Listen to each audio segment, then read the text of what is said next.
Le problème est aussi que dans le secteur privé, il y a quand même eu un paquet de gens qui étaient des traîtres à la nation, qui avaient aucune foi, aucune loi et qui étaient prêts à tout.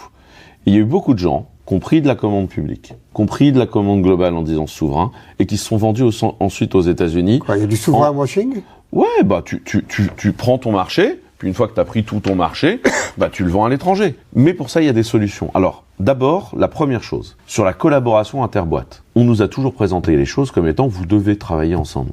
Démerdez-vous. À ma connaissance, dans les missions du ministère de l'économie, il y a la collaboration industrielle. Obliger les gens à bosser ensemble en les ayant mis autour de la table et en disant on vous fait une commande, elle ne tient que si toi et toi vous bossez ensemble et vous n'avez pas d'autre choix que de réussir ensemble, ça existe. C'est le fameux dîner de l'aéronautique chez Clinton dans les années 90. C'est ce qui a fait les succès de la France industrielle des années 70. La deuxième chose, c'est qu'il faut qu'on assure de l'autre côté que si on fait des commandes chez nous, alors ces commandes-là vont rester françaises.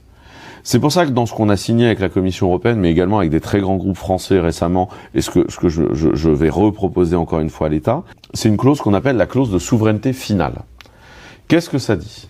Ça dit que si moi, Clever Cloud, je signe avec toi sous prétexte que je suis souverain, alors je vais synchroniser l'ensemble de mon code, de mes procédures, de tout mon métier dans un repository documentaire chez un tiers de confiance, l'ANSSI, un notaire, whatever, et que si je change de modèle de gouvernance législatif, alors automatiquement tu gagneras une licence perpétuelle de tout ce que j'ai. Et tu pars dans ton coin avec ce que j'ai fait.